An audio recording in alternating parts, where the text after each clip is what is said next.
The photos on our mantle tell a story that no longer exists. 15 years captured in silver frames. Mara and me on our wedding day, her white dress billowing in the summer breeze. Us hiking in Yosemite during our 5th anniversary. The company Christmas party last year where her smile didn't quite reach her eyes. I stare at them from my recliner, a beer growing warm in my hand, wondering when exactly my wife became a stranger. A year ago, we were happy. At least I thought we were. We'd talk for hours about nothing and everything. We'd make love on Sunday mornings before breakfast. We'd plan vacations we couldn't afford but dreamed about anyway. Now our conversations are functional. Bills, schedules, whose turn it is to pick up milk. The bed feels cold, even when she's in it. I'm not blind. I see the way she pulls away when I touch her. I notice how her phone is always face down now, how she takes it to the bathroom, how it dings at odd hours. I hear the subtle changes in her voice when she talks about work. A little too animated, a little too detailed about projects, not enough about people. Except for Matthew Adams, her new department head, whose name comes up just often enough to seem deliberate. "You're working late again?" I ask on Tuesday night, grease still under my fingernails from my shift at the warehouse. 12 hours fixing conveyor belts and hydraulic lifts doesn't leave much energy for suspicion. But lately, it's been keeping me awake anyway. "The Franklin account," she responds, not looking up from her laptop. End of quarter push. I nod, though she isn't watching. Her hair is different, styled in a way she never bothered with when it was just me seeing her. Her perfume is stronger, too, applied mid-afternoon according to the scent trail that lingers when she comes home. On Thursday, she mentions girls' night with coworkers. I remember when I used to know her friends' names. Now they're just the team or people from work. When she returns at 11, her lips look freshly applied, and she heads straight for the shower. The breaking point comes on Friday morning as we move around each other in our familiar kitchen dance. Me making coffee, her preparing a smoothie before work. "I'm going shopping tomorrow," she says casually, dropping it between comments about the weather and a bill that needs paying. "Probably leave around 1. "The outlets?" I ask, watching her face. "Maybe. Or that new place by the mall," she answers, her voice too rehearsed, too casual. My gut clenches as I notice she can't quite meet my eyes. "Need anything?" she adds, already turning away. "No," I reply, and something in my tone makes her glance back. For a moment I see uncertainty in her eyes, maybe even guilt. Then it's gone, replaced by that polished stranger's smile. Saturday morning crawls by. I pretend to watch a game on TV while Mara moves around upstairs. When she finally comes down, my breath catches. She's wearing jeans that hug every curve, a silk blouse I bought her for her birthday, and makeup that belongs in a restaurant, not a shopping mall. "How do I look?" she asks, twirling slightly, like you're meeting a lover, not shopping bags, I think. "Nice," I say instead. When she kisses my cheek goodbye, her perfume is the expensive one she saves for special occasions. I watch through the window as she checks her reflection in the car mirror, adjusts her hair, and drives away. After she's gone, I climb the stairs to our bedroom. The hamper in the bathroom reveals what I already suspected. Her best lingerie missing, the matching set she hasn't worn for me in months. The same set she put on this morning for a shopping trip. I return to the living room to our wedding photos. I trace her face behind the glass, remembering how she looked at me then, like I was her whole world. When did I become an inconvenience? When did another man become her destination? That night, as Mara showers, I find her receipt from the gas station. Timestamp, 2:47 p.m. But she told me she was shopping from 1 das to 5 now. 4 hours and all she bought was gas? In bed, she keeps to her side, a gulf between us wider than the physical inches. I stare at the ceiling, listening to her breathing, not quite asleep but pretending to be. My wife has become a performance, a series of practiced lines and movements, and I'm finally ready to see the show for what it is. The mileage on Mara's car tells its own story. After her next shopping trip, I checked the odometer, 23 miles. The outlet mall is 32 miles round trip. The regular mall, 18. Her story doesn't add up, but the numbers do. She's going somewhere specific, somewhere she doesn't want me to know about. I start keeping a journal. Times she leaves, times she returns. What she says she's doing versus what the evidence suggests. The small inconsistencies build.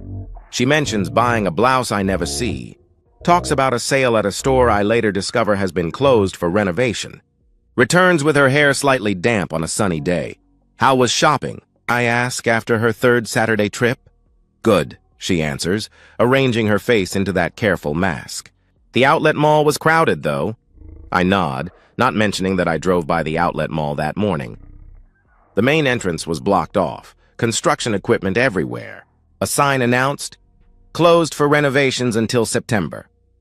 Either my wife has found a secret entrance, or she's lying about where she spends her Saturday afternoons.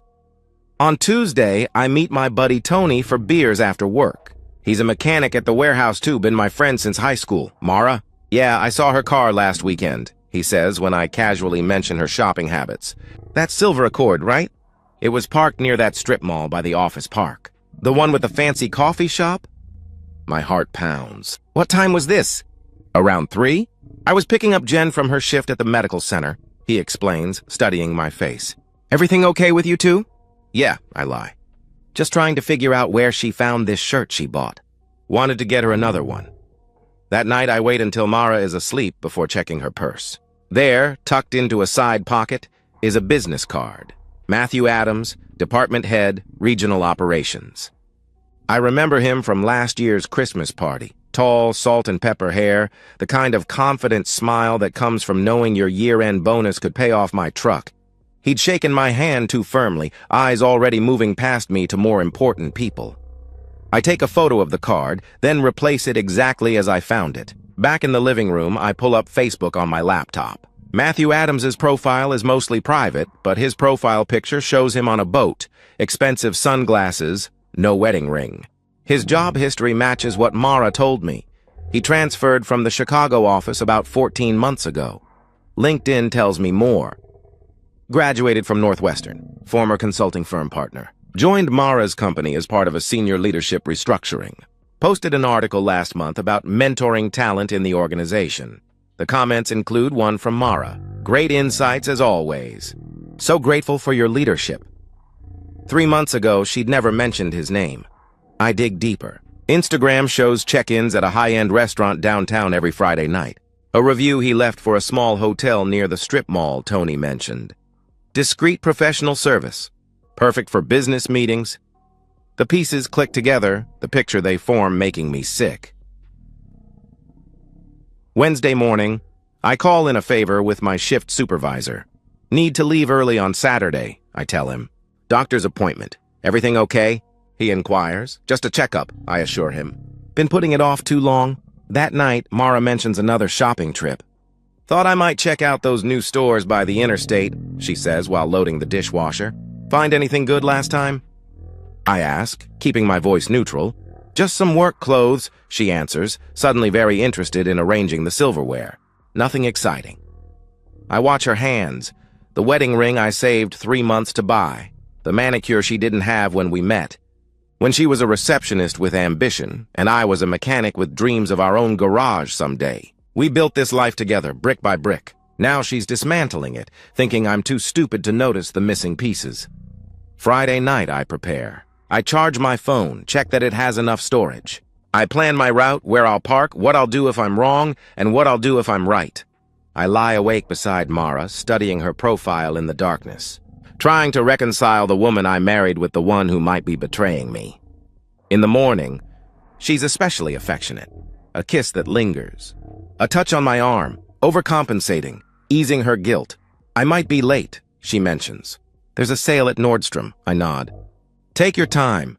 As I watched Mara get ready for another shopping trip, I felt my wedding ring heavy on my finger. By tomorrow night, I'd either be apologizing for my paranoia, or I'd know exactly what kind of man I'd become. Saturday, 1:35 p.m. I'm parked on a side street with clear sightlines to the strip mall. My hands sweating on the steering wheel despite the AC. I've been here 20 minutes. Arrived early to secure this spot, close enough to see everything, far enough to remain invisible. The strip mall looks upscale. Coffee shop, day spa, boutique clothing store, and at the far end, the Lakeside Inn with its discreet entrance and tinted windows. The kind of place that charges by the hour but calls itself a business hotel. My stomach churns as I scan the parking lot, finding what I'm looking for. A black BMW parked near the back entrance to the hotel. Matthew Adams's car, according to his Facebook photos. He's already here, waiting. At 1:42, Mara's silver Accord pulls into the lot. I lift the binoculars I borrowed from Tony's hunting gear, focusing as she parks 3 spaces away from the BMW. She checks her makeup in the rearview mirror, applies fresh lipstick, then reaches into the back seat for her purse. No shopping bags, no pretense. Matthew emerges from the side entrance wearing khakis and a polo shirt, casual but expensive. He looks around, a quick, practiced sweep, before approaching Mara's car. My wife steps out and they don't embrace, not immediately. They're cautious, at least. But then she looks around too, and satisfied they're unobserved, she reaches for him. Their kiss isn't quick. It's not a greeting. It's hungry, familiar, the kiss of lovers who know each other's bodies. His hands move to her waist, then lower. She presses against him, head tilted back, offering her neck to his mouth. Something cold settles in my chest. Not just shock or heartbreak, but a strange, detached clarity. I've suspected for weeks, but seeing it, the physical reality of my wife in another man's arms, transforms theory into undeniable fact. They separate, and Matthew takes her hand, leading her toward the hotel entrance. But they don't make it inside. Halfway there, he pushes her against his BMW, his hand sliding up her silk blouse. She laughs, a sound I haven't heard in months, and opens the car's back door. What happens next makes my blood freeze. My wife, my Mara, glances around once more, then begins unbuttoning her blouse right there in the parking lot. Beneath it is the lingerie I knew she'd chosen this morning, deep red against her skin. Matthew stares hungry as she slides into his back seat, beckoning him to follow. I'm moving before I realize it, phone in hand, video recording. I approach from the blind side of the car, my footsteps silent on the asphalt. The BMW's windows are already fogging, the vehicle rocking slightly. I circle to the far side, finding an angle that captures everything. Their faces, the license plate, the hotel entrance in the background. Proof that can't be denied or explained away. Through the window I see them. My wife, mostly undressed now, straddling Matthew Adams. Her head thrown back, her expression one I haven't seen directed at me in longer than I can remember. His hands on her body, my wife's body, possessive and familiar in ways that tell me this isn't their first time. Not even close. I film for 3 minutes, though it feels like hours. Every second is another nail in the coffin of my marriage, another confirmation that the life I thought we had was a fiction. When I have enough, more than enough, I step back, considering my options. I could confront them now. Throw open the door, create a scene, let rage take over. Part of me wants that. The primal satisfaction of catching them in the act, of seeing the terror in their eyes. But something colder, more calculated has taken control. This isn't about a moment of satisfaction. This is about consequences. So I wait, recording as they finish, as they adjust clothing, as they exchange words I can't hear but can imagine, promises of next time, inside jokes, the intimate language of an affair. I wait until they're about to separate, when Matthew has stepped out of the car and Mara is buttoning her blouse, her back to the window. That's when I move, pulling open the driver's side door. Mara screams, a short, startled sound that cuts off when she sees me. Matthew freezes, one hand on his belt, the other reaching instinctively for a phone that isn't there. "David," Mara whispers, her face draining of color. "What are you—" "Don't," I interrupt, my voice unnaturally calm as I hold up my phone, still recording. "Don't insult me by pretending this isn't exactly what it looks like." Matthew recovers first, stepping forward with his hands raised. "Listen, man, I know this seems bad." "Seems?" I laugh, the sound alien even to my own ears. "It doesn't seem like anything. It is what it is. You f***ing my wife in a parking lot on Saturday afternoon." Mara is crying now, mascara tracking down her cheeks. "David, please, it didn't mean anything." She pleads, "Didn't mean anything?" I repeat, zooming the camera in on her face. "How long, Mara? How many Saturdays? How many shopping trips and girls' nights were actually spent with him?" She can't answer, her mouth opening and closing. Matthew tries again, his corporate conflict resolution training kicking in. "David, right? Look, we can talk about this like adults. No need to make a scene, he suggests smoothly. A scene? I step closer, making sure the camera captures his face clearly. No, Matthew. A scene would be me dragging you out of that car and beating you until you can't stand. A scene would be me breaking every window of your overpriced BMW. This, I gesture with the phone, this is just documentation. Mara finally finds her voice. What are you going to do? She asks fearfully. The question hangs between us. What am I going to do? In this moment, with adrenaline coursing through me, with 15 years of marriage dissolving before my eyes, what kind of man will I choose to be? I'm going to leave, I announce finally. And you're going to finish buttoning your blouse, and you're going to think very carefully about what happens next. I back away, still filming. Matthew looks relieved. He thinks this is over, that I'm walking away. Mara knows better. She sees something in my eyes that terrifies her. David, wait, she calls, stumbling out of the car. Please, we need to talk about this. We're past talking, I state firmly. Way past. As I walk to my truck, my hands are steady. The rage I expected isn't there, just cold purpose. As I uploaded the video to 3 different cloud accounts, I realized I wasn't just saving evidence, I was weaponizing it. Tomorrow everyone would know what I knew today. I don't go home immediately. Can't face those walls, those photos, that bed. Instead, I drive to Mike Caldwell's office downtown. Mike's been my buddy since high school, worked his way through law school at night, now runs a small practice handling divorces and real estate. He's closed on Saturdays, but he answers when I call. Jesus, David, he says, staring at my phone screen as the video plays. This is definitive. That's one word for it, I respond. His office is quiet, just the hum of the air conditioning and the muffled sounds from my phone. My wife's voice, another man's groans. Mike watches without expression, lawyer mode engaged. Michigan's a no-fault state, he explains when it ends. But this, he taps the phone.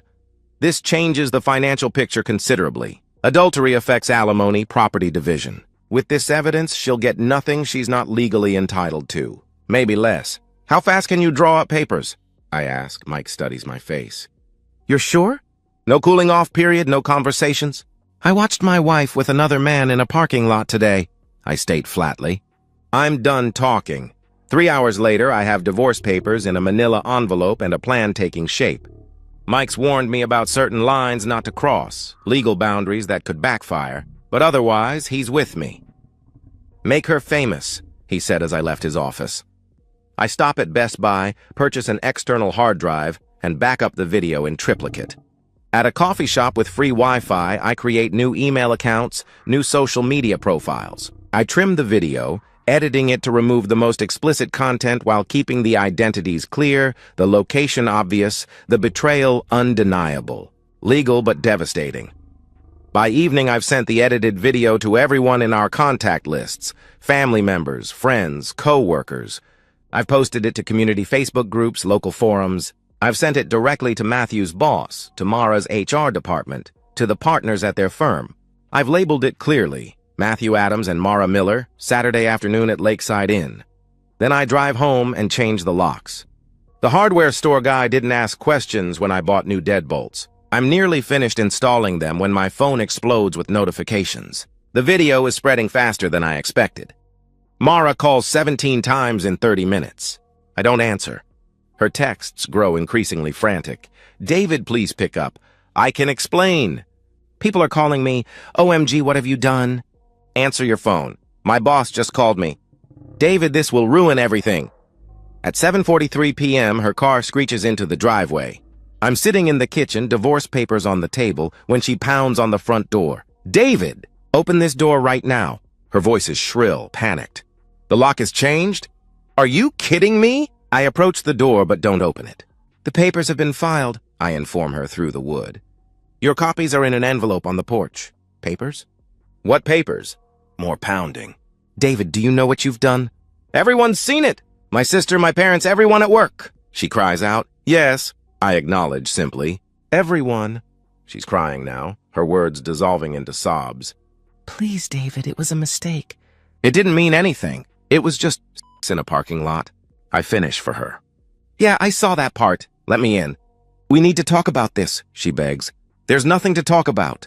You've been having intimacy with your boss for months, lying to my face, making me feel crazy for suspecting. It's over, Mara, I state coldly. Her tone changes, anger replacing desperation. You'll regret this. Sending that video to everyone? I could sue you, she threatens. For what? Sharing a video I legally filmed in a public place? You have no expectation of privacy in a parking lot. Mike says your case would get thrown out before it reached a judge. I counter. The mention of my lawyer silences her temporarily. When she speaks again, her voice is lower, calculated. What do you want? Money? The house? Just tell me what you want to take this down. She negotiates. I want you to understand that actions have consequences, I explain. I want you to feel what I felt today, watching my life collapse. I want you to know what it's like when everyone sees who you really are. Her phone rings. She answers it, her voice instantly professional despite her tears. Yes, sir. I understand. No, yes, Monday morning. Thank you. She hangs up and the pounding resumes, more desperate. They've suspended me, pending an investigation. David, this is my career, she wails. Should have thought about that before f***ing the department head in company time, I reply coldly. Another call interrupts her response. Matthew this time, from the fragments I can hear. Something about his wife, about damage control, about lawyers. Mara paces the porch, her shadow visible through the sidelight windows. He's blaming me, she reports when she returns to the door. Says I pursued him. David, he's lying. He pressured me, said it would help my career. It wasn't my fault. Funny, you didn't look pressured in that video, I observe. You looked pretty enthusiastic, actually. More crying, more pleading. Eventually, her sister arrives to pick her up. Through the window, I watch Mara collapse into Janet's arms, playing the victim. Janet glares at the house, at me, as she leads Mara to her car. My phone buzzes with a text from Tony. Holy shit, man. Just saw the video, you okay? Another from Mike. Client called. Matthew Adams' wife just filed for divorce. You've started a nuclear chain reaction. I pour myself a whiskey and sit in the silent house, waiting for regret or guilt or grief. They don't come. Instead, there's a cold satisfaction as notifications continue to ping. People expressing shock, offering support, sharing the video further. By morning, Mara and Matthew will be infamous in our community. Their reputations, their careers, their relationships, all destroyed by their own actions and my decision to expose them. Mara sent one final text before midnight. Please, David. I'll do anything. I deleted it without reading it twice. Some words come too late to matter. 6 months passed like a strange dream. The divorce finalized faster than expected. Mara didn't contest anything after the video went viral. She couldn't afford to draw more attention to herself. I kept the house, most of our savings, even the dog she'd claimed to love but never walked. Spring has arrived, bringing with it a sense of renewal that feels appropriate. I'm drinking coffee on the back deck, watching birds at the feeder when Tony calls. Heard Mara's living with her sister in Columbus now, he says without preamble. Couldn't get hired anywhere in town. Not surprised, I reply. I haven't kept tabs on her deliberately, but news travels. Our small community has a long memory. Matthew Adams lost that custody battle, Tony continues. Ex-wife got the kids, the house, the majority of assets. Turns out the judge was in that church group you sent the video to. I don't respond to that. I never targeted Matthew's children specifically, made sure the video I circulated wasn't explicit enough to traumatize anyone, but I didn't protect him from consequences either. You ever regret it? Tony asks after a moment.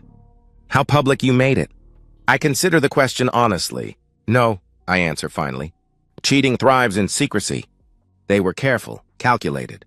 They counted on my silence, my shame. Why should I have been the only one carrying that burden? After we hang up, I walk through the house. I've repainted, rearranged furniture, replaced the mattress. The wedding photos are gone, though I've kept a few older pictures. Mara and me before we were married, when what we had was real. They're in a box in the attic now, a time capsule of a different life. Some friends thought I went too far. My mother said forgiveness would have freed me faster. Maybe they're right. But mercy felt like permission, like telling Mara and Matthew that what they did wasn't so bad, wasn't worth consequences. I couldn't do that. I'm dating again, casually. Lisa from the accounting firm down the street. We take it slow, have dinner once a week. She knows my story, everyone does, but doesn't define me by it. When she asks if I miss Mara, I tell her the truth. I miss who I thought she was, not who she turned out to be. At work, I've been promoted to floor supervisor. The warehouse runs smoother under my management. I have an eye for systems now, for the small details that reveal larger truths. My team respects me. Life continues. Sometimes I think about that parking lot, about the moment everything changed. Not the that was just evidence, but the moment I decided what kind of man I would be. Not a fool, not a victim. Not someone who could be lied to and manipulated without consequence. In my garage, I'm rebuilding a '67 Mustang, something I've wanted to do for years. My hands are steady as I install a new carburetor, the engine taking shape piece by piece. There's honesty in mechanical work. Parts either fit or they don't, systems either function or fail. No deception, no pretense. Last week, I deleted the video from my phone, not out of forgiveness, but because I didn't need it anymore. The truth had done its work, and I was free to build something real again. The sun sets over the backyard as I finish my coffee. Tomorrow is just another day. Work, dinner with Lisa, maybe progress on the Mustang. Simple things, honest things. In the end, that's what remains when everything false has been stripped away. The quiet dignity of a life lived truthfully, whatever that truth may be. And that's the end of today's story. If you enjoyed it, please give this video a thumbs up and drop a comment below. Your support helps the algorithm push my content further. If you're new to the channel, don't forget to hit that subscribe button. It really helps me keep creating more stories for you. Thanks for watching, and I'll see you in the next one.